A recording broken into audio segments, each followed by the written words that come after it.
शुरुआत करते हैं कि एक कॉलेज था, कॉलेज में लड़के पढ़ने जाते थे, जैसे आप भी जाओगे, बराबर, पास होंगे तो जाओगे, और पास आप होंगे तो क्या एडवांस क्लासेस में, ठीक है।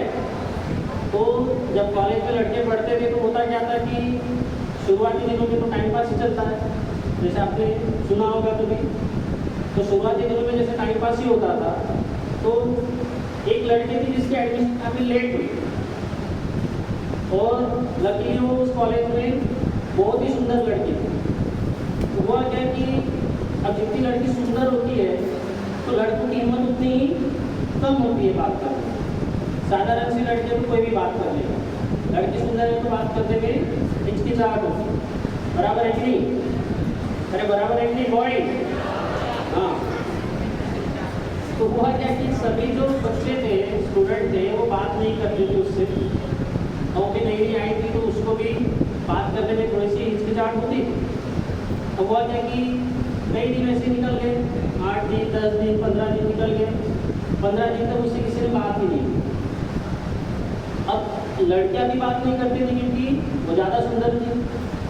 अब आपको पता है कि ज़्यादा सुंदर है तब लड़कियां भी उससे ज़्यादा दोस्ती नहीं करती, तब लड़के भी बात नहीं करते थे कि भाई इतनी सुंदर अपने से कहाँ बात करें। तो इसी चक्कर में 10-15 दिन निकल गए, मगर लड़के ऐसे थे कि वो हमेशा उसको देखते रहते दूर दूर से, डर डर कर। उसी चक्कर में जो है 10-15 दिन निकल गए, और कोई बोलता था तू बात कर, कोई बोलता था तू बात कर, कोई बोलता था तू बात कर, और बात कोई नहीं कर रहा। अब लड़की को ये पता था कि मुझे सब लोग देखते हैं, जैसे कि हर सुंदर लड़की को पता होता है, बराबर है। तो कई दिन निकलने के बाद एक जो सबसे झंडू लड़का होता है कॉलेज का,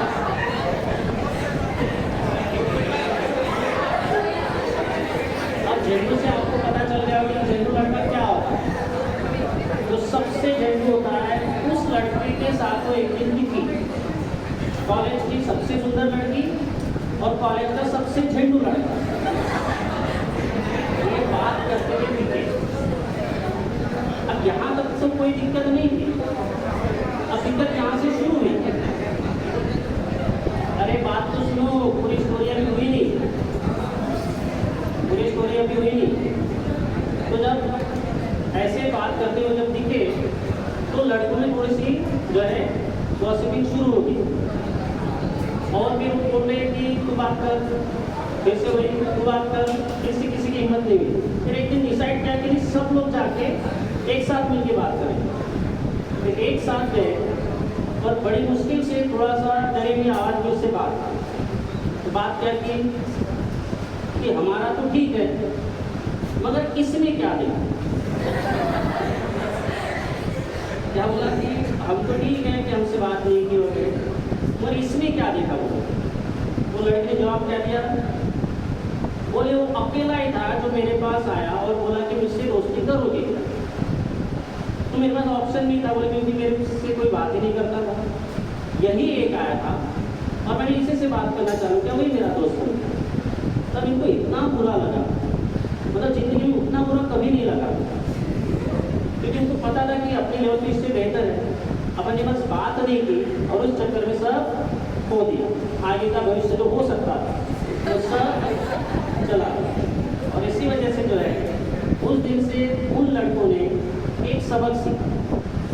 सबक क्या था कि चाहे कुछ भी हो जाए, कितनी भी बड़ी मुश्किल रहे, पहाड़ जैसी, तो भी एक बार ट्राई कर लेना चाहिए। पॉजिटिव रिजल्ट आए या रिजल्ट निगेटिव आए, और एक चीज़ क्या है कि कम से कम आपने ट्राई कर लेना चाहिए। हो सकता है कि आपके फेवर में कुछ चीज़ें हो जाए। तो उस दिन से उन लड़कों ने जो है एक फॉर्मूला दिया कि पूछ के देखो, क्या बोलेंगे, पूछ के देखो, बात बनेगी या नहीं बनेगी वो बात की बात है, मगर शुरुआत कम से कम कैसे होनी चाहिए, पूछ के देखो। तो आप सभी के लिए जो है ये कहानी बताने का कारण ये है कि आप लोग कम से कम उन लोगों से बेहतर है जो अभी घर में बैठे होंगे या कहीं बस स्टॉप पे बैठे होंगे या कहीं रेलवे स्टेशन पे चिड़ेमारी कर रहे होंगे। उन लोगों से आप बेहतर है क्योंकि कम से कम आपने सोचा कि चलो सर का लेक्चर है, करके देखो, कुछ फ़ायदा होगा नहीं होगा वो बात की बात है, मगर कम से कम आप कुछ तो कोशिश किए कि चलो नया कुछ तो किए तो देखेंगे। इसलिए सबसे जोरदार तालियां होनी चाहिए आप सभी के लिए।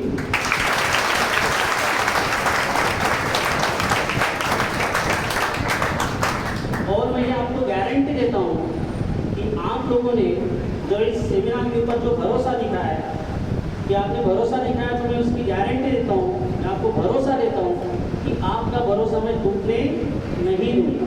मैं गारंटी देता हूँ कि आप इस सेमिनार से, आज और कल 2 दिन के सेमिनार से या आज या कल अलग अलग किस्मों को भी आप ज़रूर इसमें से कुछ ऐसा सीख के जाएंगे। अगर आप सीखना चाहते हैं तो, क्योंकि वन में नहीं होता, अगर आप सीखना चाहते हैं तो आप ज़रूर सीख के जाओगे। और कुछ चीज़ें ऐसे भी हो सकती है जिससे आपकी लाइफ आज से बदल सकती है, अगर आप बदलना चाहते हैं तो।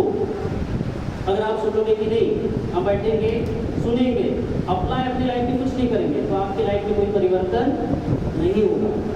मगर जहाँ आप यहाँ आ चुके हो, तो ये एक सबूत है कि आप चाहते हो कि कुछ तो भी कमी है जिसको आप पूरा करना चाहते हो, इसलिए आप यहाँ पे आए हो। इसका मतलब आप बदलना चाहते हो, तो मैं वो बदलने की पूरी कोशिश करूँगा और आपको आपका जो भरोसा है वो कभी टूटने नहीं दूंगा। तो आज की सेशन की शुरुआत करते हैं। सबसे पहला आपको दिक्कत जहाँ से जाती है, तो ये स्लाइड में जो आपको दिख रहा है, क्या दिख रहा है? एक तरफ दिख रहा है जीन्स। जीन्स क्या होता है सभी को? क्या होता है जीन्स? अपनी बॉडी के अंदर जो है, जो अपनी बॉडी जो चला रहा है वो एक डीएनए होता है, और वो डीएनए से मिलकर बनता है जीन। और वो जीन जो है एक कॉम्बिनेशन होता है, जो कॉम्बिनेशन अपने कैरेक्टर को डिसाइड करता है, अपने टैलेंट को डिसाइड करता है, अपने कैरेक्टर को, अपने हर चीज़ को डिसाइड करता है। तो आप में जो कॉम्बिनेशन बनना था वो तो बन चुका। जब आप पैदा हुए, पैदा होने से पहले जो है कॉम्बिनेशन बनना था वो बन गया। अब आप उसमें कोई छेड़छाड़ नहीं कर सकते, समझे कि नहीं? तो वो छेड़छाड़ पॉसिबल नहीं है। मतलब आप जो हो या आपका जो टैलेंट है वो अभी बन चुका है। मगर एक दूसरी भी चीज़ है, वो है हार्ड वर्क। तो अगर आपका टैलेंट आप नहीं बदल सकते, जैसे आपने देखा कुछ बच्चे बचपन से बहुत होशियार रहते हैं, देखा होगा, एक बार पढ़ लिया उसको याद हो जाता है, पता है ना? इसको मैथ्स एकदम बढ़िया लगता है बचपन से, उसके कैलकुलेशन बड़े फास्ट होते हैं। तो ये जो चीज़ें हैं एकदम फास्ट कैलकुलेशन या बहुत एक बार पढ़ लिया पूरा याद हो गया, ये कुछ कम परसेंटेज रहता है बच्चों का। मतलब हार्डली 1% भी बच्चे ऐसे नहीं रहते जिनमें ये टैलेंट होता है। बचपन से टैलेंटेड होने वाला टैलेंट बहुत कम बच्चों में। मगर ज़्यादातर जो बच्चे कौन से हैं जिनमें टैलेंट नहीं है। मगर क्या दुनिया में वो 1% ही बच्चे राज कर रहे हैं कैसे? नहीं, दुनिया में ऐसे भी बच्चे जो बचपन से टैलेंटेड नहीं भी थे, जो कि मैक्सिमम बच्चे नहीं होते, मगर उन बच्चों में एक चीज़ होती है, वो है हार्ड वर्क। तो 2 ही ऑप्शन है पूरी लाइफ में, आप जो भी करोगे वो पूरी लाइफ में जो भी करोगे उसके 2 ही ऑप्शन हमेशा रहेंगे। एक रहेगा आपका डीएनए जो आपको हर समय मदद करेगा, सपोर्ट करेगा, या तो एक रहेगा आपका हार्ड वर्क। ये 2 ही सीढ़ियाँ है तो आपको सक्सेस की तरफ लेके जाता है। समझ में आ रहा है? ये 2 ही सीढ़ियाँ है, एक तो आपका डीएनए या तो आपका हार्ड वर्क। इन 2 में ही चॉइस है, इन 2 से ही जो है आप आगे जा सकते हैं। तो अब आपको सोचना है कि आपके अंदर इनमें से कौन सा है। कितने बच्चों को लगता है कि वो पहले वाली कैटेगरी में आते हैं? एक भी नहीं। अगर आप पहले वाली कैटेगरी में नहीं आते तो इसका मतलब क्या है? आप सभी सेकंड वाली कैटेगरी में आते हैं, बराबर है? जैसे कि दुनिया में मैक्सिमम बच्चे होते हैं, मैंने पहले ही बताया। तो अगर आप सेकंड वाली कैटेगरी में आते हैं तो नीचे एक फार्मूला भी दिया है। क्या फार्मूला है? 1% talent plus 99% hard work is equal to success. तो जहाँ पे 99% हार्ड वर्क लिखा है तो ये तो अपने कंट्रोल में है। पहले वाली चीज़ अपने कंट्रोल में थी क्या? आपकी मदर किससे शादी करती, आपके फादर किससे शादी करते, अपन कैसे पैदा होते हैं, कौन से समय पैदा होते हैं, कौन से कॉम्बिनेशन से पैदा होते हैं, ये अपने हाथ में था क्या? नहीं। मगर जो अभी अपने हाथ में है वो एक ही चीज़ है, वो क्या है? Hard work. तो क्या आप हार्ड वर्क के लिए रेडी हैं? जब हाँ बोलते हैं तो आपका आवाज़ ही नहीं निकलता। क्या आप हार्डवर्क के लिए रेडी है? तो इसी हार्डवर्क के बारे में जो है आज का अपन सेमिनार लेंगे। तो हार्डवर्क करना मतलब कोई पत्थर फोड़ने वाला हार्डवर्क नहीं। पत्थर फोड़ना भी हार्डवर्क है, मगर वो अपने को नहीं करना है। अपने को हार्डवर्क अपनी स्ट्रेंथ पे करना है। तो अपनी स्ट्रेंथ क्या है?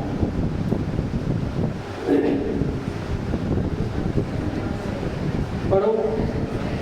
पेपर के पहले और पेपर के बाद, रिजल्ट के बाद जो है अपन क्या क्या बातें करते हैं उसकी लिस्ट है। पेपर के पहले क्या बोलते हैं? मुझे भी शादी में आना है।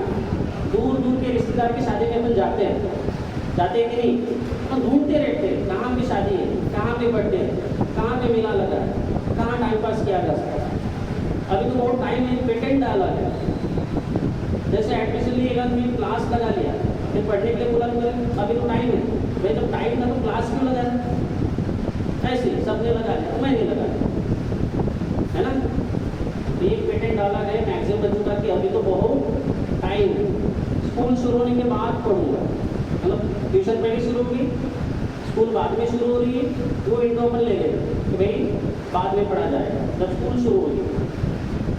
आज मैच है, कल पढ़ूंगा। ज़्यादातर बच्चे क्रिकेट के शौकीन होते हैं या और किसी गेम के, वो क्या सोचते हैं कि आज का मैच है, कल पढ़ लूँगा। मेरी लाइफ में मुझे एक किस्सा याद आता है, जब हम 12th में थे, 2003 का वर्ल्ड कप था, भारत और पाकिस्तान की मैच थी। हम बच्चे सब डिस्कस कर रहे थे कि भाई कल मैच है, तो मैच देखा जाए या पेपर का पढ़ा जाए। एक बंदा था बोले मैं तो मैच देखूँ। तो मैंने उसका जवाब जब सुना कि भाई मैच क्यों, बोले देखो पेपर तो अगले साल भी दिया जा सकता है, वर्ल्ड कप 4 साल में एक बार आता है, आपको भी पता है, और एग्जाम तो हर साल दी जा सकती है। उसका जवाब मुझे वैसे ही याद है। चलो वो खैर पास हो गया, वो नौबत नहीं आई, पर उसके अकॉर्डिंग तो क्लियर था कि भारत पाकिस्तान के मैच जरूर देखूंगा। ये भी एक रीज़न होता है, 1 तारीख से पढ़ूंगा, ये जनरल सोच है बच्चों की, 1 तारीख से पढ़ेंगे, 1 जनवरी से। या तो एक दूसरा रहता है कि अपने बर्थडे से पढ़ेंगे, होता है ना कि जैसे वहाँ से लाइफ कभी बदल जाएगा, ऐसे तो सोचते वैसे होता नहीं है, होता है क्या? क्योंकि 31 तारीख को अपन पार्टी करके सोते हैं और फिर 1 तारीख से पढ़ने का प्लान भी बनाते हैं, वो 1 तारीख को वैसे ही चले जाते हैं आलस फिर बर्थडे से पढ़ूंगा या न्यू ईयर से पढ़ूंगा या खेल के आने के बाद पढ़ूंगा, और खेलना कभी होता ही नहीं। मैं ज़्यादा देर नहीं बैठ सकता, ये भी बच्चों के कारण होते हैं। ज़्यादा देर पेरेंट्स भी फोन करते हैं, बोलते हैं सर उसका बैठने का प्रॉब्लम है। मतलब क्या है? बोले उसकी पीठ में दर्द हो। तो जब बैठेंगे तो पीठ में दर्द होगा, ये कोई नई बात तो है नहीं बात है। जब बैठोगे तो पीठ में दर्द होगा, और फिर बीमारी थोड़ी है। मतलब ये भी बच्चे कारण बताते हैं, और इस तरह से बताते हैं कि पेरेंट्स को फोन करते हैं, बोलते कि सर उसके पेट में दर्द होता है तो थोड़ा जल्दी छोड़ा करो। तो बोलते ठीक है, जब आप ही को जरूरत नहीं तो हम कौन हो, तो हम ही छोड़ देंगे। या फिर 1 दिन नहीं पढ़ूंगा तो क्या होगा, बता ऐसे अपना माइंड ही ऐसे ट्रेन है। जब वो सोचते हैं कि अगर 1 दिन नहीं पढ़ा जाए तो कौन सा ऐसा फर्क पड़ जाएगा, और उसी चक्कर में अपन एक एक दिन ऐसे गवाते हैं कि वो पूरे साल का अगर आप कैलकुलेशन निकालो वैसे बहुत सारे दिन हो जाते हैं। बराबर है? सारे टीचर मुझे ही सवाल पूछते हैं, ज़्यादातर बच्चों की यही दिक्कत है। लेकिन ज़्यादातर बच्चे इसी बात से परेशान हैं, उनको लगता है कि मुझे ही सवाल क्यों पूछा जाता है, जबकि टीचर को ऐसा कोई इंटेंशन होता नहीं, क्योंकि आप उनके रिलेशन में पढ़ें या आप कोई स्पेशल को होने, पर हर बच्चे को ये लगता है कि मुझे ही टॉर्चर किया जाता है। एक पेटेंट डायलॉग होता है टॉर्चर करना, तो टॉर्चर करना उनको लगता है कि वैसा होता नहीं। या सारे टीचर मुझे ही टारगेट करते हैं, मुझे ही सवाल पूछते हैं। ये आपके सब क्या है? बहानों की लिस्ट है। रिजल्ट के बाद फिर बचने के लिए क्या है? पहले तो आपने बहाने बता दिए, अब आपके पास रिजल्ट सही से नहीं आया तो क्या बताओगे? उसकी लिस्ट है। मेरे पास अलग कमरा नहीं था, मेरे पास एक एडमिशन आई थी, वो एडमिशन लेने से पहले ही उसके पिताजी बोले कि ये प्रोग्राम में किसी अलग कमरा मुझे बांध दो ऊपर। मतलब क्यों? बोले उसको JEE करना है, और JEE करना है तो अलग से कमरा चाहिए बोलते पढ़ने के, क्योंकि पढ़ाई बहुत होती है। मतलब कितनी होती है? वो बोले इतनी होती है। तो उसने डिमांड की कि अलग से कमरा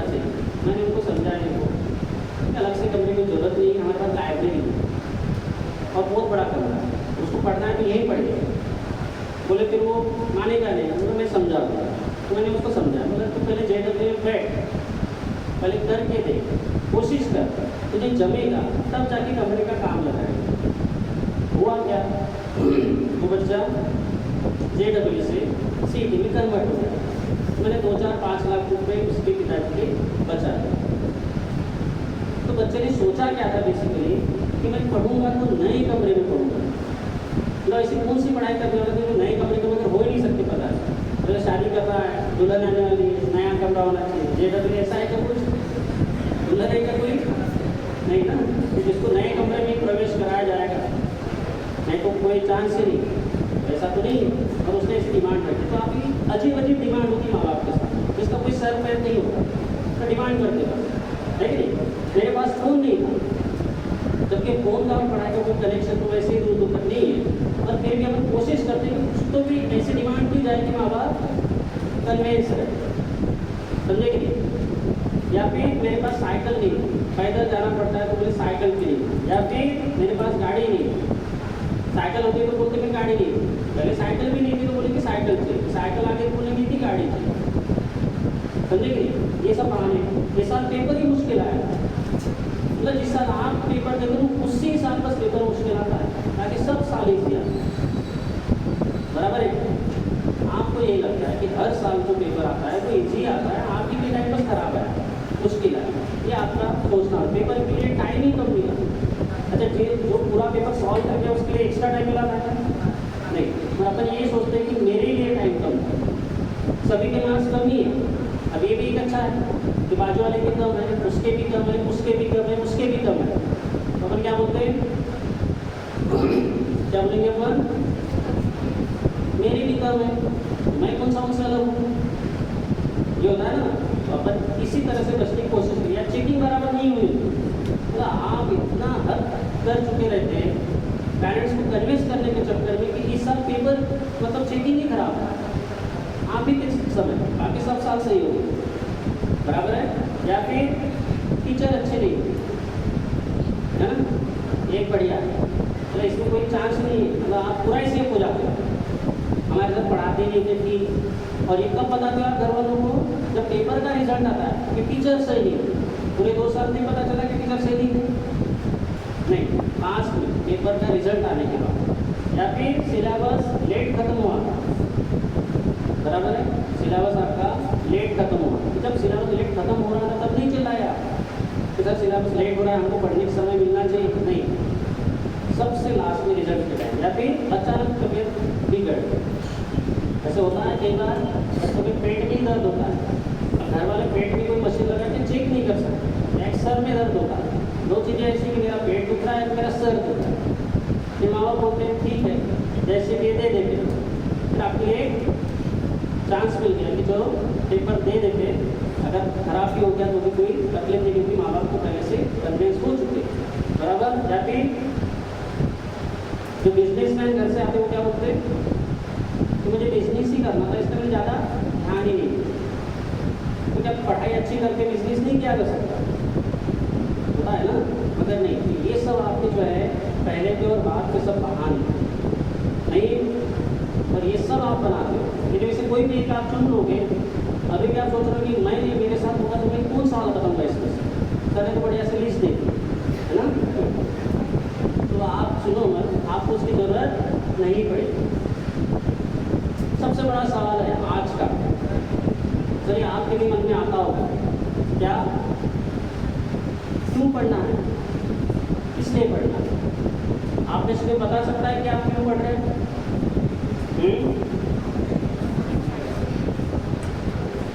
चलो आर्यन बताएगा क्यों पढ़ना है,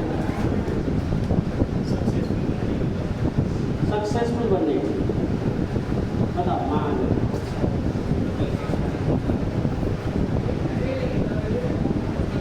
हाँ अगले उनके लिए पढ़ना, और कोई उधर बॉयज में एक आध कोई लास्ट पे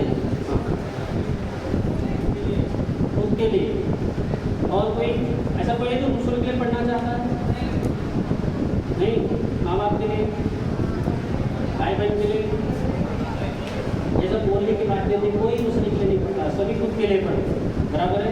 बेटर यहाँ कुछ पिक्चर उसमें दिखाया गया है कि मदर और फादर के पढ़ते कुछ बच्चे, ऐसा नहीं और बहुत कम होते, या ब्रदर सिस्टर के लिए पढ़ते ऐसे भी बहुत कम होते, या फिर रिलेटिव्स के लिए पढ़ते हैं तो होते ही नहीं, मैंने डाल दिया ऐसे।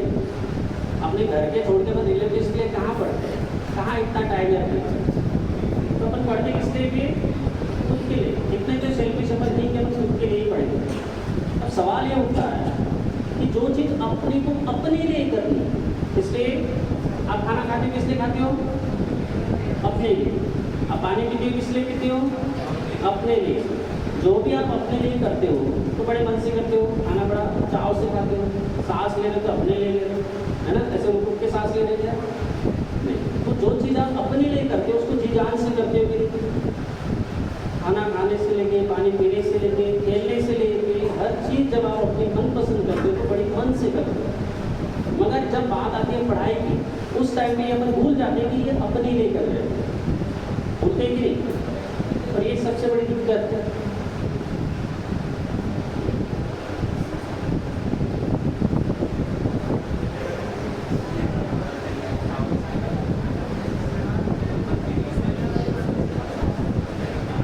तो आगे देखो, आगे अपन देखेंगे कि जब आप पढ़ते हो उस टाइम पे आपको अपने लिए पढ़ना है, मगर अपने लिए पढ़ने के कई सारे कारण हो सकते हैं। एक तो कारण है जो है बहुत गरीबी आपको बहुत कुछ सिखा जाता है, बराबर है। अगर आपने ऐसे परिवार देखे होंगे जो बहुत गरीब परिवार से और उनके पास कोई ऑप्शन ही नहीं है, अगर वो नहीं पढ़ेंगे, उस घर के बच्चे अगर नहीं पढ़ेंगे तो उनके पास कोई चॉइस नहीं है, कोई घर का बैंक बैलेंस नहीं, या कोई बिजनेस नहीं, या कोई घर की ऐसी प्रॉपर्टी नहीं जिसको बेच के आगे जी सकते। तो सबसे इम्पोर्टेंट चीज़ क्या है, वो भी गरीबी की वजह से पढ़ते हैं। ऐसे कई घर आपने देखे होंगे, या आप खुद भी ऐसे परिवार से होंगे कि आप खुद को गरीब मानते हैं, तो गरीबी आपको वो सब चीज़ें करवा देगी। तो एक तो पक्का है कि अगर आप गरीब हैं तो आप पढ़ोगे ही, आपके पास कोई चॉइस ही नहीं रहेगी, तो गरीबी आपको सब सिखा देती है। एक तो चीज़ है गरीबी, एक कारण आपको पता चल गया कि अपन गरीबी की वजह से पढ़ते हैं, बराबर है। दूसरा कारण हो सकता है कि आपकी ज़रूरत, भले आप उतने गरीब नहीं है, मगर कुछ परिस्थितियाँ ऐसी बन जाती है कि आपको पढ़ना ही पड़ता है, आपकी ज़रूरत होगी, मतलब आगे बढ़ने का कोई रास्ता आपको नज़र नहीं आता, तो आपको ज़रूरत है कि पढ़ाई ही एक ऐसा रास्ता है जो आपको उस ज़रूरत को पूरा कर सकता है। जैसे आपके घर में कुछ इशू होंगे, आपकी ज़मीन जायदाद बेची गई होगी और घर के हालात अगर खराब होंगे, तो आपकी ज़रूरत है कि वो ज़मीन आपको फिर से खरीदनी, तब आप उस जोश में पढ़ोगे।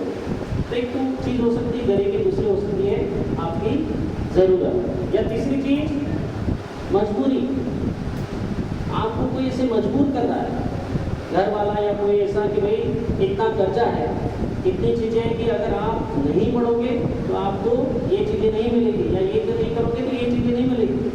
तब आपको जो है एक मजबूरी और कराने के लिए जो है काफ़ी रहती है कि आप जो चाहते हो वो कर सकते हैं अगर आप मजबूर हो। पर अभी आप मजबूर नहीं हो, आपके ऊपर ऐसी कोई तलवार लटक नहीं क्या नहीं। तो ये मजबूरी आपकी कब आएगी आपको नहीं पता, पर जब आएगी तब किस तरह से आएगी ये भी आप नहीं जानते। तो आप इन सब चीज़ों की राह देखते हो क्या, कि चलो हम गरीब होंगे तब पढ़ेंगे, या फिर जब ज़रूरत होगी तब पढ़ेंगे, या मजबूरी होगी तब पढ़ेंगे, या कोई आपका जो है बहुत बड़ा अपमान कर जाता है, इंसल्ट कर जाता है, तब आप उसको कुछ सबक सिखाने के हिसाब से या कुछ बदला लेने के हिसाब से तब पढ़ते हो। मतलब किसी को कुछ दिखाना है कि भाई मैं भी कुछ कर सकता हूँ, और मुझे ऐसे बोला था, इंसल्ट किया था, तो इंसल्ट को आप बचा नहीं सकते, आप उस जोश में पढ़ते हो। कई बार बच्चा ऐसे ही पढ़ जाता है कि सामने वाले ने कुछ बोल दिया, मैं तू क्या पढ़ेगा, तेरी क्या औकात है, तो फिर आपको ऐसा लगता है कि यार ऐसे कैसे बोल दिया, फिर आप उसको दिखाने के लिए पढ़ते हो। एक तो ये भी चीज़ होती है कि अपमान का बदला लेने के लिए आप पढ़ते हो, होता है ना। तो ये चीज़ें आपके साथ अभी हुई नहीं होगी शायद, इसलिए आप में वो जोश नहीं आ रहा है, या तो आप पढ़ते का वो गुस्से में हो, या फिर किसी को एक अलग ही रहता है कि समाज सेवा करना है, मतलब लोगों के लिए कुछ करना है, अब करने के पैसे नहीं, तो फिर पढ़ेंगे, पैसा कमाएंगे, और फिर लोगों के लिए कुछ करेंगे। इस तरह से भी पढ़ा जा सकता है। इनमें से कई सारे कारण जो है आपको पढ़ाई के लिए मजबूर कर सकते हैं।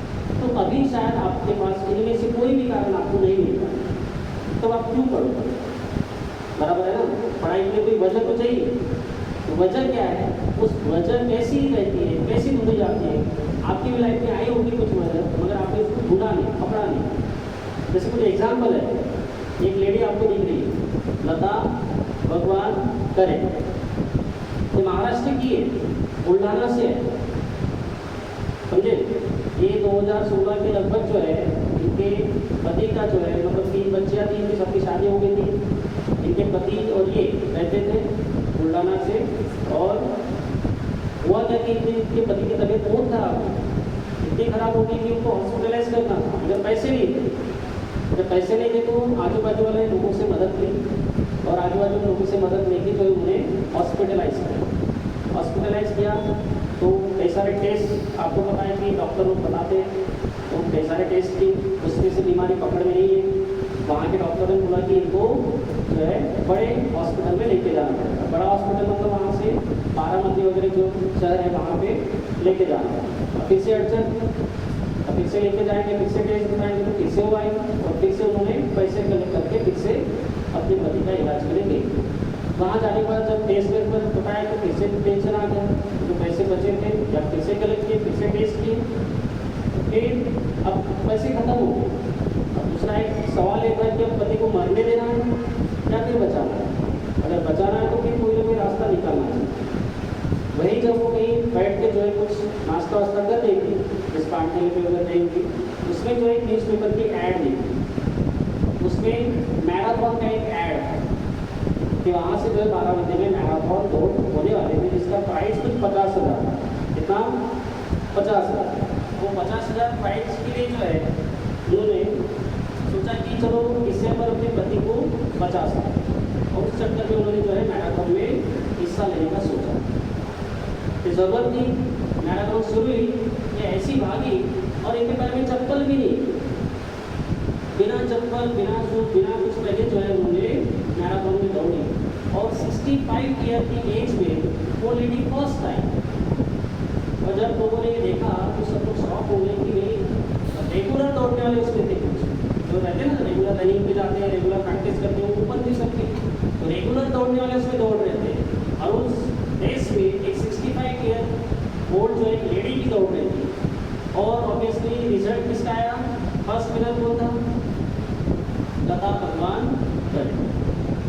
अब ये स्टोरी ऐसी है कि इसने सबको सोचने में मजबूर कर दिया कि रिसेंटली इसके ऊपर एक मूवी भी आई मराठी, तो सबने सोचने के लिए मजबूर करने वाली ऐसी एक लेडी थी कि इसके पास एक मोटिवेशन, एक इंस्पिरेशन, एक मजबूरी आप बोल सकते, गरीबी आप बोल सकते कि जो इनको ये सब करने के लिए मजबूर किया। तो इंटरेस्ट कुछ तो भी था आगे, ये सोचे कि मुझे कैसे अपने पति को बचाना है। तो एक ही रास्ता उनको नजर आया, क्या था? मैराथन में दौड़ेंगे तो 50,000 मिलेंगे, जिससे अपन अपनी पति की जान बचा सकते। तो ये ऐसी कुछ मजबूरी अगर रहती है तो इंसान उस चक्कर में कुछ भी कर जाता है। आपके पास आपके लाइफ में ऐसी कोई मजबूरी शायद अभी तक नहीं आई होगी, इसलिए शायद आप इतना अंदर से मोटिवेटेड नहीं है, आप इतने मजबूर नहीं है, इसलिए आप इतने मजबूत भी नहीं है। जब आप मजबूर होते हो तो आप मजबूत भी होते हो, मगर आपकी लाइफ में ऐसी कोई चीज़ें नहीं आई तो अच्छा है नहीं आई। जब आती है मजबूरी, ऐसी चीज़ें जब होती है तो इंसान अंदर से टूट जाता है, फिर एक तो सुसाइड की तरफ चला जाता है। बहुत सारी मजबूरी ऐसी आने पर जो लोग सुसाइड कर लेते हैं, मतलब कुछ लोग नहीं करते, वो ऐसे होते हैं, समझे कि नहीं? एक चीज़ आपको समझ में आ गई कि आपकी मजबूरियाँ करें तो आप जो नहीं चाहते, जो आपकी ताकत नहीं, जो आपकी स्ट्रेंथ भी नहीं, आप उसको भी कर जाते हैं, जैसे इन्होंने तो कोई नहीं सोच सकता। और आपको पता है जब रनिंग करते हैं अपन तो छोटे छोटे कंकड़ रहते तो पैर में गड़ जाते है ना। आप कभी चल के देखो सादे रोड पे तो आपको पता चलेगा कि कैसे कंकड़ चुभते हैं, वो सब सहन करते हुए जो है फर्स्ट आता, समझेंगे? इनके बारे में सुना होगा कभी? क्या सुना?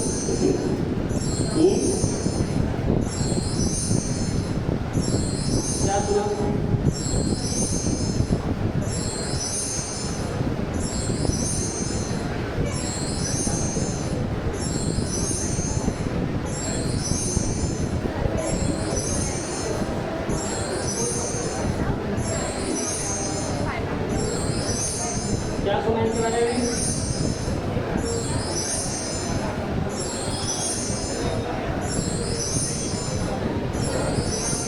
समुदाय सबका, बराबर।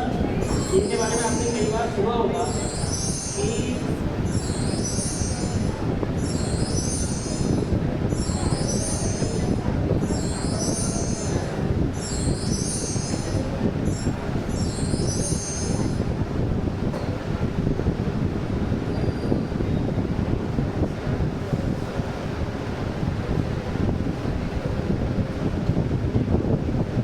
इनके बारे में सुना है आपने, क्या सुना है?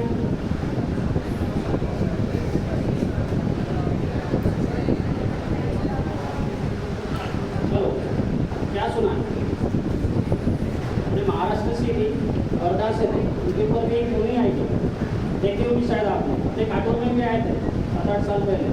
अभी तो गुजर गए, और उनकी लाइफ जो है अगर आप कभी पढ़ोगे तो आपको बहुत ज़्यादा इंस्पिरेशन मिलेगी।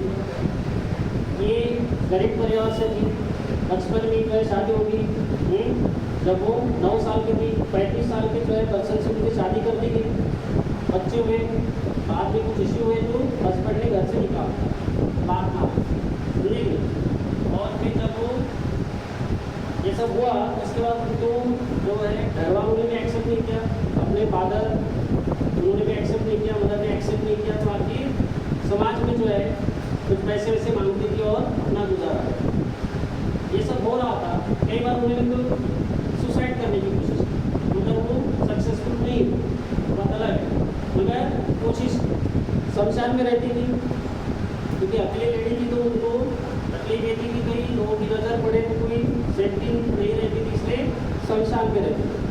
अब शमशान में सबसे सेफ जगह, और जो लाशें जलाई जाती थी उसके ऊपर वो रोटी बना के भी खाती थी। एक छोटी बच्ची थी, उसको अपने दूसरे किसी आश्रम में रखा था उन्होंने, और ये जो है खुद दूसरे बच्चों को जो है पालने के लिए निकल जाता था। मतलब उन्होंने एक छोटा फिर आश्रम बनाया, और जो रेलवे स्टेशन पे जो बच्चे भटकते थे उन बच्चों को जो है वो भाग खिलाती थी और अपने पास रखती थी, उनको खाना खिलाती थी, उनको पालन पोषण उनका करती थी। जबकि अपनी खुद की बच्ची उन्होंने दूसरी तरफ जो है भेज के एक हॉस्टल में रखी हुई थी, ताकि उसकी पढ़ाई जो है ठीक से हो जाए और 3 बच्चों को जो है वो समय दे सके। ये सब चल रहा था, तो लगभग उन्होंने अपनी लाइफ में 1000 से भी ज़्यादा बच्चों को जो अपने आश्रम में जो पाला पोसा, उनमें से कई लोगों की शादियाँ की, 282 उनकी जो है जमाई हो गए, और कुछ बच्चे जिनको उन्होंने शादी की लड़के, उसके बाद उनके आश्रम में कई सारे गाय हो गए, पोसना शुरू किया और बहुत बड़ा एक आश्रम बनाया। और अपने बलबूते पे वो भाषण देती थी, भाषण के उनको पैसे मिलते थे, उस वजह से जो है उन सबका वो खाना वाना खिला सकते। तो इतनी मजबूरी में वो सब लाइफ उसने काटी, एक तो अपने परिवार को छोड़ना पड़ा, अपनी बच्ची को छोड़ना पड़ा, और दूसरे के बच्चों को पोसना पड़ा। कुछ तो इंस्पिरेशन इनकी लाइफ में नहीं हुई, है ना। तो उन्होंने जब देखा कि बच्चे जब भूखे रहते, कोई भिखारी जो मर रहा था तो वो मरने के लिए दुआ मांग रहा था कि मुझे मार दो, मुझे मार दो, तो वो नहीं मर रहा था, तो इन्होंने मरते समय उसको जो है कुछ रोटी खिला, जो उसने खुद मांग के लाई थी से, उसने उस भिखारी को खिला, वो बच गया। समझे कहीं ना कहीं से उसको जो ऐसे लगा कि मैं लोगों की मदद कर सकती हूँ, और छोटे बच्चे जो अनाथ रहते हैं उनको मैं पाल सकती हूँ, पोस सकती हूँ। उन्होंने अपनी लाइफ की शुरुआत ऐसी न जिसके पास पैसे थे, न पति का साथ था, न माँ बाप ने साथ दिया, न समाज ने साथ दिया, शमशान में रहने के लिए मजबूर हो गई वो लेडी। और शादी जो है मतलब जो पातड़ बोलते हैं मराठी में, वो पहनने वाली, कोई एक्स्ट्रा कुछ भी ऐसे सुनना वगैरह कुछ नहीं करती थी। और ऐसी एक लेडी जो है उनको कई सारे पुरस्कार मिले, राष्ट्रपति पुरस्कार मिले, देश विदेशों से पुरस्कार मिले, जिनको अमिताभ बच्चन भी खुद पैर चुके हैं। ऐसी एक लेडी अपने महाराष्ट्र से, आपको नहीं पता होगा बहुत सारे बच्चों, कई सारी मजबूरियाँ इनकी रही, मगर उन्होंने जीने की इच्छा नहीं छोड़ी। मतलब रास्ते अगर आप चाहो तो आप कहीं से भी रास्ते निकाल सकते हो, अगर आप खुद चाहो तो आप कहीं से भी रास्ते निकाल सकते हो। तो ये एक बहुत इंस्पिरेशनल स्टोरी है जो उनकी अपने महाराष्ट्र से है। और एक दूसरी स्टोरी आपको बताना चाहूँगा कि एक IAS जो है, IAS पर्सन गोविंद जायसवाल नाम है, ये वाराणसी से थे, काशी से थे, और इनके भी साथ कुछ ऐसे ही छोटे थे, तो दोस्तों के साथ कहीं खेलने जाते थे, दोस्त अच्छे घर से थे कुछ, उनके साथ भी चले जाते थे, उनके घर पे चले जाते थे। अब एक दिन क्या हुआ कि इनके दोस्त के घर ही गए हुए थे, लगभग 11 साल के रहे होंगे, और उनके जब घर में गया तो उसके पिताजी ने सिर्फ पूछ लिया कि तुम्हारे पिताजी क्या करते हैं? उसने बताया कि मेरे पिताजी रिक्शा चलाते हैं। अब रिक्शा चलाना अपने समाज में जो है बहुत छोटा काम माना जाता है। उन्हें बोल दिया कि इसके आगे मेरे बच्चे के साथ खेलते हुए नहीं दिखना है तो मैं तोड़ दूँगा। ये डर गया, उसको घर से भगा दिया। और ऐसे बोल के भगाया कि मेरे पिताजी रिक्शा चलाते हुए तो मेरे बच्चे के साथ दोस्ती करेगा क्या? उसको बहुत ज़्यादा खरी खोटी सुना के तो उसको भगा। और बच्चा जो है जिसने कभी ऐसे सोचा ही नहीं था, कभी देखा ही नहीं था, कभी ये चीज़ उसने सोची नहीं, कभी देखी नहीं कि भाई कोई अपने पिताजी के प्रोफेशन से अपने को जज करेंगे, ऐसे उसने भी सोचा नहीं था। और पहली बार उसने ऐसे जो है अपमान देखा, अपना सुना, तो शॉक हो गया। उसको समझा नहीं कि मेरे साथ हुआ क्या। उसके टीचर थे, वो ऐसे ही एक टीचर के पास गया, पूछा कि सर मेरे साथ ऐसे ऐसे हुआ। तो बोले मैंने क्या ऐसी गलती कर? अब टीचर क्या समझा था? टीचर को तो पता था कि ऐसा होता है समाज में कि कोई अच्छे घर का लड़का अगर रहे तो वो छोटे घर के लड़कों के साथ मतलब जो बहुत गरीब है उसके साथ दोस्ती उनके पेरेंट्स पसंद नहीं करते। आपने भी देखा होगा। तो ऐसी क्या ऐसी मजबूरी थी कि उसको ये सब बताना पड़ा, क्योंकि उसके अंदर वो कीड़ा था कि भाई ऐसे क्या मेरे साथ हो गया। तो उसने पूछा, तो टीचर ने जवाब दिया कि बोले कि तेरा बैकग्राउंड जो है वो सही नहीं उनके हिसाब से। बोले बैकग्राउंड क्या होता है? बोले बैकग्राउंड मतलब आप अपने पीछे जो अपने घर के जो हालात है वो उनके लेवल के नहीं है। आप बहुत गरीब परिवार से हो, बहुत अच्छे परिवार से, और इसको बैकग्राउंड बोलते बोले कि इसको तुझे बदलना पड़ेगा। तब यही लोग जो है उससे अच्छे से बात करें। उसको लगा कि बैकग्राउंड कैसे बदला जा सकता है। तो टीचर ने बोला कि पढ़ाई करें। तो पढ़ाई में कौन सी पढ़ाई करना है तो जिससे बैकग्राउंड बदल जाए? उसने बोलने से बोल दिया टीचर ने कि भाई सबसे बड़ी एग्जाम होता है अपने इंडिया में जैसे IAS। अगर तुम IAS कर लो तो IAS करके तुम अपना बैकग्राउंड बदल सकते हो। तो उसके दिमाग में बात फिट हो गई कि मैं भी IAS करूँ। और उसको कुछ नहीं पता था IAS क्या होता है, कैसे होता है, कैसे पढ़ना होता है, कुछ भी नहीं पता। उतने साधन भी नहीं थे उसके पास पढ़ने के। मगर उसने कोशिश की कि मैं कोशिश तो करूँगा कि मैं IAS बन जाऊँ। फिर किसी को बोलता नहीं, न घर में किसी को पता है, न माँ बाप को पता है, न दोस्तों को पता है। मगर वो उसने थोड़ी सी जानकारी इकट्ठा करना चालू की। और पता क्या है कि न्यूज़पेपर में जो आर्टिकल्स आते हैं उसको पढ़ना होता है, नॉलेज लेना होता है, ताकि वही सब चीज़ें जो है IAS की इसमें पूछी भी जाती है। उसने क्या किया कि न्यूज़पेपर पढ़ना चालू किया। मतलब पढ़ता कैसे? उस टाइम में 3 रुपये का न्यूज़पेपर आता था जो पढ़ना होता है। तो इसके पास 3 रुपये होते नहीं, तो क्या करता था ये? एक डॉक्टर अंकल थे, वो दिन भर उनके क्लिनिक में जो है काम करते थे, उनका पेपर आता था वो शाम को घर लाते। इसने उनको रिक्वेस्ट की कि भाई आपको जो न्यूज़पेपर शाम को दे सकते हैं, सुबह से शाम तक उसके पास था ही पेपर, उसको कोई यूज़ होता नहीं, तो ठीक है मैं दे देता हूँ। वो शाम को पेपर लाता था और शाम को उसको पढ़ता था। और ऐसे उसने जो है एक पेपर पढ़ना चालू। धीरे धीरे उसने अपना नॉलेज गेन करते गया, आगे बढ़ते गया, और पढ़ते कुछ उम्र उसकी होगी। फिर उसने 12th पास की, नंबर अच्छे आते थे, 12th पास कर ली। और 12th पास करके भी पता चला कि आगे और 3 साल पढ़ना होता है अगर IAS करना है। तो उसने और 3 साल पढ़ाई की। पिताजी को ज़्यादा समझ में आता नहीं था पढ़ाई की बात। ये समझाता था कि अभी 11 भी है, अभी 12 भी है, फिर 13 भी है, फिर 14 भी है, फिर 15 भी। सिंपल भाषा ही होती है, कितना पढ़ा लेकर कोई बोलते 15 भी है ना। अपन BSc ऐसे नहीं बोलते। गाँव के जो लोग हैं वो क्या समझते हैं? 12 के बाद 11 भी, 11 के बाद नहीं, 12 के बाद 13 भी, 14 भी, 15 भी, 16 भी, 17 भी, ऐसे पढ़ाई का मामला बताया जाता है। उसने बताया कि 15वीं तक पढ़ना है। पिताजी के हालात तो नहीं थे, तो पिताजी ने फिर भी कोशिश की और उसको 15 तक पढ़ा। फिर इसने बोला कि 2 साल की पढ़ाई और होती है कहीं। ये कहीं दिल्ली जाके आया, पता किया कि कहीं कोई अच्छा क्लास है जहाँ पे फ्री में कोचिंग होती है IAS की, और उसकी कोई एग्ज़ाम भी होती है। उसने सब पता किया, घर के आया, पिताजी को बताया कि ऐसे 2 साल की पढ़ाई है। तो पिताजी को शौक हो गया कि 2 साल और पढ़ना है, उनका और खर्चा है। बोले हाँ, तो क्या कर सकते हैं? तो पिताजी के पास थोड़ी सी ज़मीन थी। पिताजी ने क्या किया? वो ज़मीन को बेच दिया। देखो, अगर बच्चा अगर होनहार है, बच्चे अगर टैलेंटेड है, बच्चा अगर मेहनत लेने लायक है, तो माँ बाप भी सपोर्ट करते हैं। जिसके पास कुछ भी नहीं था, रिक्शा और थोड़ी सी ज़मीन, तो उसने ज़मीन बेच दी। और बच्चे को जो है 40,000 में ज़मीन बेची, उसमें से 25,000 जो है लगभग अपने बच्चे को दी। वो गया और उसमें से जो उसने एकदम ज़रूरत की जो चीज़ें बस वही खरीदी। उसमें से एक कमरा था उसका, वो 3x7 साइज़ का, 3x7 साइज़ में ऊपर एक बेड भी नहीं आता उसमें ठीक से। अगर एक बेड आ गया, आपका बेड का साइज़ होता है 3x6 सिंगल बेड साइज़, वो अगर डाल दिया तो उसमें जगह ही नहीं मिलेगी। तो इतना छोटा उसका कमरा था, उसमें रहता था। 1800 वगैरह की उसका भाड़ा, अब वो वहाँ रहता और उसने पढ़ाई चालू की। पढ़ता भी क्या, अब जो जहाँ पे उसको जो किताबें मिलती थी, किसी ने बोल दिया कि भाई ये सब्जेक्ट ले लो, उसने ले, किसी ने बोले ये ले ली तो उसने ले। अब वो सब्जेक्ट लेने को पढ़ रहा, उसका नॉलेज उतना था। फिर पढ़ाई की 2 साल लगभग उसकी पढ़ाई चलती रही।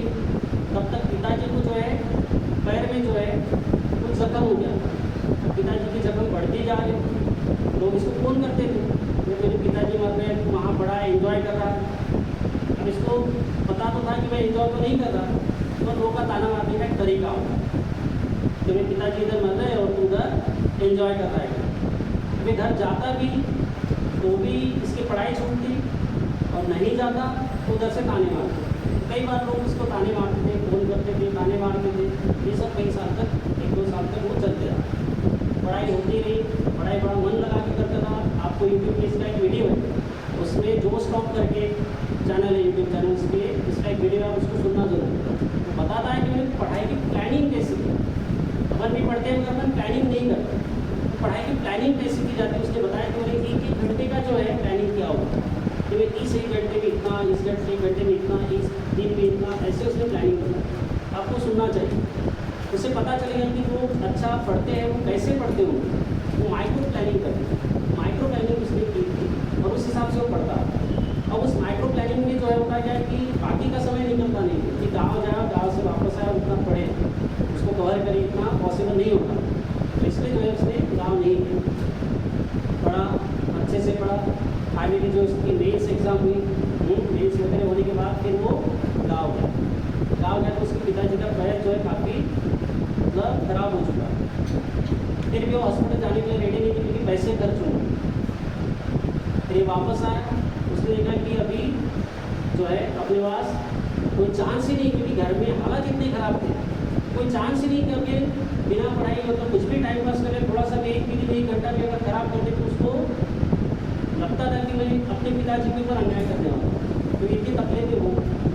फिर ये पढ़ा इसने और अच्छे से पढ़ा, उसने खुद का एनालिसिस किया कि मैंने पुरानी क्या क्या गलती की है, जो अगर मैं दोहरा दूंगा तो शायद मेरा नहीं होगा एग्जाम के। तो उसने वो सब गलती जो है करेक्ट की और अच्छे से पढ़ा, और रिजल्ट आया।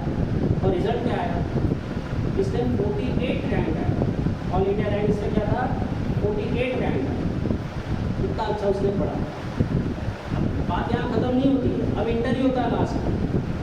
अब इंटरव्यू में जाने के लिए कपड़े चाहिए अच्छे, कम से कम मतलब साधारण से कपड़े, वो भी उसके पास नहीं थे क्योंकि पिछले 3 साल से इसने कोई भी नया ड्रेस कुछ भी नहीं खरीदा। जिस कपड़े में वो गया था वही कपड़े में उसके पास नया ड्रेस, इसने 3 साल तक कोई भी नया ड्रेस नहीं खरीदा, ये पैसे नहीं थे। और फिर जब उसको इंटरव्यू में जाने की जब बात आई तो उसने अपनी दीदी को फ़ोन किया, और उसकी दीदी खुद प्रेगनेंट थी और उनकी भी हालत ख़राब ही थी। और उसकी दीदी इतनी गरीब थी कि वो खुद 2 बार सुसाइड करने गई थी रेलवे स्टेशन। फिर उसको याद आया कि अगर मैं सुसाइड करूँगी तो मेरा भाई टूट जाएगा, वो पढ़ाई नहीं करेगा और उसको कुछ धक्का लगेगा, तो उसने सुसाइड का कैंसिल किया। मगर उसके बाद 2000 रुपये बचे। तो 2000 रुपये इसलिए थे कि उसकी प्रेगनेंसी के दौरान जो कुछ टेस्ट होती है तो डॉक्टर बताता है, वो टेस्ट लिए उसने रखे।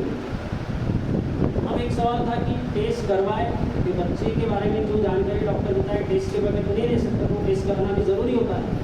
और इधर इसके इंटरव्यू, तो उसने जो है कुछ भी नहीं सोचा, अपने भाई के 2000 रुपये भेज दिए। भाई को भी पता था कि ये ज़रूर कोई इम्पोर्टेंट काम की पैसे रहे होंगे दीदी के पास, मगर फिर भी उसने वो एक्सेप्ट कर लिए और उसने कपड़े खरीदे और वो इंटरव्यू किया। इंटरव्यू अच्छा रहा, दुनिया भर की चीज़ें उसने पूछी गई, उसने सब सही जवाब दिए। तो जो भी जवाब दिए सब ईमानदारी से, जो भी जवाब दिए सब ईमानदारी से। आप उसका इंटरव्यू शुरू तो आपको और उसके बारे में डिटेल जानकारी मिलेगी। और फाइनली IAS हुआ। जब IAS हुआ, रिजल्ट आया, और फिर जब उसने घर में फ़ोन किया तो उसके घर में तो दीदी ने फ़ोन उठाया तो उसकी दीदी से बात ही नहीं निकल रही थी मुँह से, तो शॉक हो गई। बहुत बड़ा झटका लगता है ना, उस तरह से उसके पिताजी को बताया गया तो उनको भी नहीं समझ में आ रहा। उनको लगा कि चलो कोई तो भी एग्ज़ाम नहीं IAS क्या होता। फिर जब मीडिया वाले घर जाते हैं, आजू बाजू लोग आते हैं और बधाई देते हैं, तब जाकर उनको लगा कि नहीं उसको भी मेरे लड़के ने बड़ा किया। क्योंकि उनके लिए तो जो तहसीलदार होते रहते कि तलाटी वलाटी, तहसीलदार में भी तलाटी रहते तो वो छोटी पोस्ट होती है, ऐसे वो भी उनके लिए बहुत होती। वे हवालदार बोलते तो भी उनके लिए बहुत बड़ी बात होती, वो उस घर में लड़का IAS हुआ। तो इस तरह से मजबूरी थी उसकी और इस मजबूरी में भी वो पढ़ा। तो इतनी जब मजबूरी होती है तब बच्चे पढ़ते हैं। मैं नहीं चाहता कि आपके ऊपर ऐसी मजबूरी आए, पर मजबूरी आने के बाद आप पढ़ोगे ये बेवकूफ़ी। आप ये समझो कि बारिश आने से पहले ही जो है थोड़ा सा अगर आप अपनी तैयारियाँ कर लो, बारिश आने से पहले ही जो अगर छत टपक रही है तो उसको दुरुस्त करोगे कि बारिश चालू होने के बाद करो? पहले ही कर लो तो समझदारी है। तो बारिश शुरू होगी और फिर आप छत को टपकना रोकोगे तो लोग आपको बेवकूफ़ी बोलेंगे। वही बेवकूफ़ी अभी अपन कर रहे हैं। जब आपका सही समय चलता है, जब ऐसी कोई मजबूरी नहीं है, जब आप नहीं पढ़ते हो तो आप बेवकूफ़ी करें। मुझे लगता है इस स्टोरी से आप बहुत कुछ सीखोगे। अगर डिटेल में इसके बारे में जानना है तो आप एक उनका ये है, उस पर भी आप देख सकते हैं यूट्यूब पे। और ये भी एक स्टोरी, ये शायद आप कभी देखा होगा, आपने कभी सुना होगा। सुना है कभी? सुना है क्या? देखा है? नहीं देखा होगा। जो बच्चे नीट कर रहे हैं उनको पता होना चाहिए। भारत की पहली महिला डॉक्टर है डॉक्टर आनंदी गोपाल जोशी, पहली महिला डॉक्टर। क्योंकि उस जमाने में जो है लेडीज़ को डॉक्टर नहीं पढ़ते, है ना, जेंट्स पढ़ते थे, मगर वो भी बहुत कम। उस जमाने में एक लेडी जो है डॉक्टर बनी महाराष्ट्र की, और इनके बारे में मतलब सोच के भी ऐसे रोक के खड़े हो जाते कैसे कैसे कर सकते हैं। उस टाइम ये पढ़ी नहीं थी, क्योंकि ओरिजिनली जब उनकी शादी हुई तो 29 ईयर के पर्सन के साथ, उस जमाने में आपको पता है कि लेडीज़ की शादी जल्दी हो जाती थी, लड़कियों की शादी कर दी जाती थी। वो जनरली जो हस्बैंड होता था वो 2-4 गुना ज़्यादा ही उम्र का होता है ना। यहाँ तो 29, उनकी उम्र कितने देखो 9 साल में जब 29 ईयर के पर्सन के साथ शादी कर, उनको बच्चा हुआ, है ना। जब बच्चा हुआ तो 14 साल में उनको एक बच्चा हुआ। बच्चा जो है मामले में सो रहा, बहुत रो रहा था। ये सुलाने की कोशिश करती थी, बहुत समय उन्होंने सुलाने की कोशिश की। बच्चा जो है रोता था, ये संभालती थी, रोता था, संभालती थी। पिताजी बोला कि डॉक्टर को बुला के लेके आ जाओ। और उस टाइम डॉक्टर कहाँ आते थे, हॉस्पिटल ऐसे नहीं थे, बुला के लाना पड़ता था, और वो भी बड़े मुश्किल से आते थे। ये डॉक्टर को लाने के चले गए इनके हस्बैंड, और बच्चे को सुलाते सुलाते एक समय आए बच्चा सो। तो जब डॉक्टर आए तो उन्होंने चेक किया। इन्होंने बोला कि अभी बहुत समय तक रोया, बोले आखिर अभी सोया। जब डॉक्टर ने चेक किया तो बच्चा मर चुका। कहाँ पे? पालने में, समझिए। जब इन्होंने ये सुना ये शॉक, ऑब्वियसली बच्चा उसी की गोद में खेल रहा था थोड़ी देर पहले, और एक समय के बाद बच्चा अगर मर जाए और उसके हाथ से वो सुला के मरे, उसको तो शॉक लगेगा।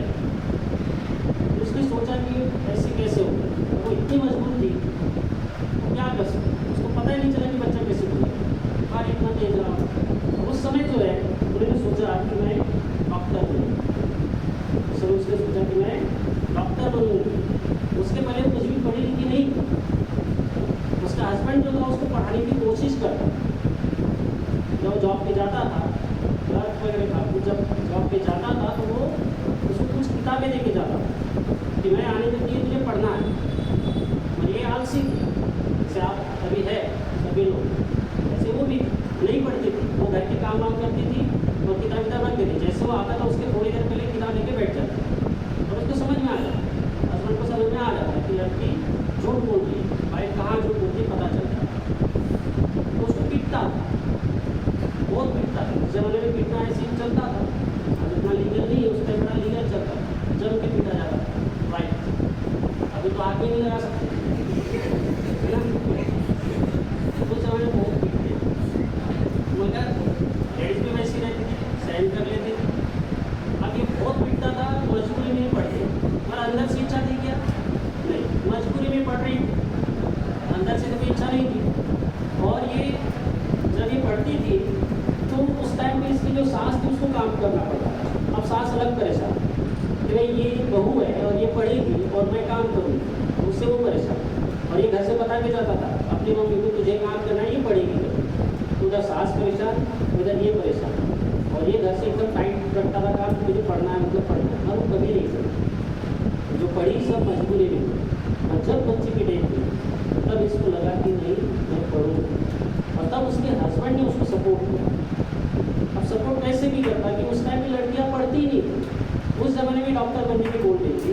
उसके हस्बैंड ने भारत में जो अंग्रेजों के स्कूल थे वहाँ पे उसको डाला, पढ़ाई के बारे में जो उसको सर नॉलेज दिया गया। फिर पता चला कि इससे भी आगे की पढ़ाई होती है तो अमेरिका जाना पड़ता है। और उस टाइम में समुद्र पार करके जाना मतलब बहुत बड़ी बात होती थी। और जिस समाज से आते थे उनके लिए तो समुद्र पार करना मतलब पाप माना जाता था। उसमें घर पे लोग जाते थे, तो बुरा भला कहते थे, इनके ऊपर कई सारे गाली गलौज करके आते थे, है ना, बहुत सारे ऐसे तमाशे हुए। पर फिर भी इसके हस्बैंड ने इसको इतना सपोर्ट किया, इसको पढ़ने के लिए भेजा, हर चीज़ सहन की और पढ़ने के लिए भेजा। जब पढ़ी तो उस टाइम में वहाँ पे बहुत ठंड होती है, अपने यहाँ इतना ठंड नहीं रहता है, वहाँ पे बहुत ठंड रहती है। तो ठंड की वजह से उसकी तबीयत खराब होती, बार बार तबीयत खराब होती, पर फिर भी वो पढ़ती। आखिर उसका जो है डिग्री मिला, उसको डिग्री मिली, भारत वापस आई। 2 साल तक उसने जो है भारत में गवर्नमेंट हॉस्पिटल में सर्विसेज दी लेडीज़ की। मगर उसके बाद जो उसको टीबी की वजह से उसके 22 साल की उम्र में उसकी डेथ हुई। कितनी उम्र में? 22 साल की उम्र में उसकी डेथ हुई। तो बहुत अच्छा कोई एड नहीं हुआ। मगर स्टोरी से समझ में आता है कि अगर आपके पास उतना अगर इंस्पिरेशन, उतना मोटिवेशन है, आपकी अगर इतनी मजबूरी है तो भी आप पढ़ सकते हैं। पर किसी के साथ ऐसा नहीं होना चाहिए, और होता है तो फिर ऐसी मजबूरी आती है तो आपको सब चीज़ करनी पड़ती, तो आपने कभी सोचे भी नहीं, समझे कि नहीं। ये चीज़ें आपको पता चाहिए कि आपके खास करके जो लोग नीट कर रहे हैं, अरे उधर बातें मत कर रहे हैं, तो खास करके नीट कर रहे हैं उन लोगों को ये पता चाहिए कि अपने यहाँ की कोई ऐसी भी लेडी डॉक्टर भी है, समझे कि नहीं। इन्हीं सब स्टोरी से आपको क्या समझना है? इन्हीं सब स्टोरी से आपको क्या समझ आ रहा है? क्या आप उस चीज़ की राह देख रहे हैं कि अपनी लाइफ में ऐसी कोई घटना होगी, अपनी लाइफ में ऐसी कोई मजबूरी आएगी, फिर अपन पढ़ने के लिए शुरुआत करेंगे, ऐसे आप सोच रहे हैं? अगर आप ऐसे सोच रहे हैं तो ये तो मेंटली बहुत स्ट्रांग लोग थे, इसलिए ये शायद इस चीज़ को सहन कर पाए। अपन उतना मेंटली स्ट्रांग है नहीं, जब अपन सहन कर लेंगे। इसलिए उस चीज़ की राह मत देखो, वो दिन आएगा बहुत बुरा रहेगा आपके। तो समय से पहले ही जो है अपनी बात शुरू कर दो, जो भी आप करना चाहते हो उसको वो दिन आने से पहले जो शुरू कर दो, आप फायदे में रहो। एक छोटी सी स्टोरी है, इनके बारे में कोई जानता ही नहीं होगा। हंगेरियन आर्मी में एक शूटर था, निशाना लगाना। अभी इंडिया ने जो है मनु भाकर जो है उसने सिल्वर वगैरह जीता है, बराबर, ऐसे ही शूटर थे। हाँ, तो उनका क्या हुआ कि उस ज़माने में वो अमेरिका सबसे बेस्ट शूटर था, मतलब उससे बेहतर कोई शूटर था ही नहीं, बहुत बढ़िया निशाना लगा था। और हुआ क्या कि 1938 में जो है उसका एक एक्सीडेंट हो गया। आर्मी में था तो उसके हाथ में जो है वो ग्रेनेड फट गया प्रैक्टिस के दौरान। तो आपको पता है कि जब हाथ में ग्रेनेड फटे, अपने हाथ में तो वो जो छोटा सा फूटने बॉम्ब भी फट जाए तो अपन तो खत्म है। और उसके हाथ में जब ग्रेनेड फटा तो उसकी पूरी उंगलियाँ ऐसे जल गई टूट। अब शूटिंग के लिए जिस हैंड से अपन शूटिंग करते हो, हैंड कितना ज़रूरी है, और शूटिंग के बैलेंस का खेल है। आपका हाथ स्टेडी रहना चाहिए, दोनों हाथों का बैलेंस रहता है, बॉडी का बैलेंस रहता है, आंखों का कोऑर्डिनेशन होता है, तब जाके आप ऐसे कुछ कर सकते हैं। तो 1938 में क्या हुआ, जब वो 28 साल की एज में थे तो उनका एक्सीडेंट हो गया, हाथ पूरी तरह से जख्मी हो गया। उनके यहाँ पे 1939 में एक कॉम्पिटिशन भी था, नेशनल चैम्पियनशिप वही शूटिंग का हंगरी। अब वो हॉस्पिटल में, अब कोई सोच भी नहीं सकता कि ये किसी कॉम्पीट करेगा। और वो 1 महीना लगभग हॉस्पिटल में रहा। वो हॉस्पिटल में सोचता था कि अब ये तो हो गया, अब इससे आगे कैसे जाया जा सकता है। तो आगे की सोचने के उसने क्या किया, फिर उसने सोचा कि शूटिंग तो एक हाथ से की जा सकती है, भले मेरा राइट हैंड चला गया, क्या मैं लेफ्ट हैंड से नहीं कर सकता? तो उसने सवाल मुझसे पूछा। उसको लगा कि क्यों नहीं कर सकता, जब राइट हैंड हो सकता है तो लेफ्ट हैंड भी हो सकता है। मतलब इतना आसान होता है क्या? हैंड से शूटिंग जैसे खेल में जो आपका हमेशा राइट हैंड हमेशा मेन हैंड था आपका, और आप अचानक से अगर आप बोल दे रहे कि राइट हैंड से लिखते हो आप और कल से लेफ्ट हैंड से लिखना है, तो आप कितने दिन में सीख पाओ? बड़ा मुश्किल होता है। और उसने शूटिंग जैसे खेल में जो लेफ्ट हैंड से प्रैक्टिस करना शुरू किया, किसी को बताया नहीं, अपने घर में गया, घर में एक छोटा सा पिछली जगह थी, उसने वहाँ पे जैसे वो लगाए उसके सेटअप सभी, और उसने शूटिंग चालू की लेफ्ट हैंड से। बड़ा मुश्किल समय था, मगर उसने नेशनल चैम्पियनशिप जो थी उसमें पार्टिसिपेट किया, और सब लोग जो है शॉक कि भाई देखो इतना बड़ा एक्सीडेंट होने के बाद भी ये बंदा जो है चेयर करने के लिए आया, सपोर्ट करने के लिए आया। उसने बोला मैं आपको सपोर्ट करने के लिए नहीं आया, मैं आया हूँ आपसे कॉम्पिटिशन के। सब लोग शॉक हो कि भाई ये अब लेफ्ट हैंड से भी करने वाला है, और मज़े की बात ये कि वो लेफ्ट हैंड से भी जीता। ये कब की बात है? 1939, एक साल के बाद जब उसका एक्सीडेंट हुआ 1938 में, एक साल के बाद उसने 1939 में चैंपियनशिप जीती। खाली एक साल, बहुत ज़्यादा समय नहीं होता एक साल, शूटिंग जैसे लेफ्ट हैंड से, तो उसने जीता।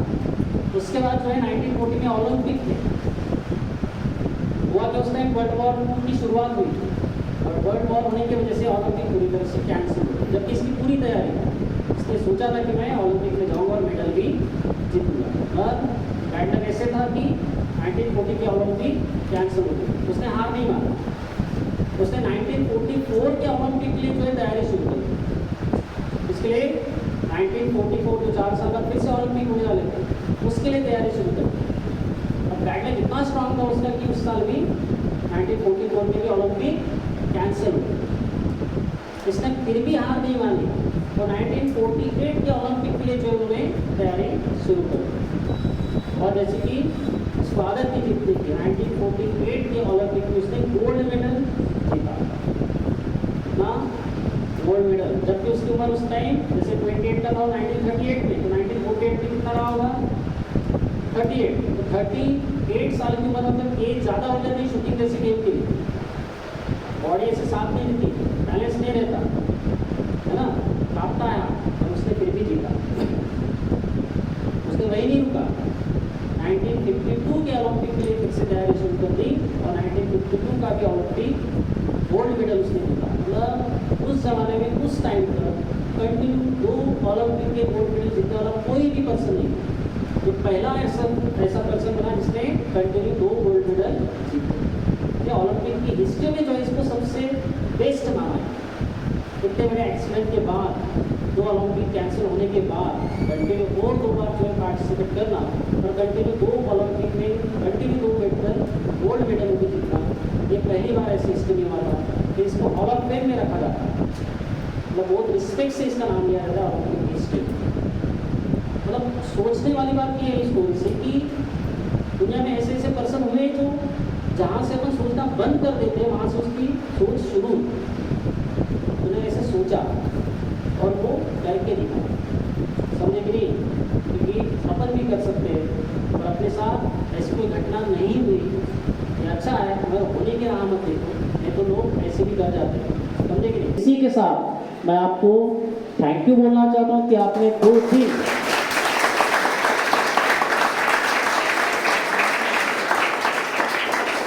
आपने जो है मेरे इस सेमिनार में 2 दिन जो है दिए, और बहुत अच्छे से, बहुत पेशेंस से आपने ये सब चीज़ें सुनी। इतना भी आसान नहीं होता इतने समय बैठना, मगर फिर भी आप बैठे, इसके लिए मैं आपको सही से मन से थैंक यू बोलता हूँ।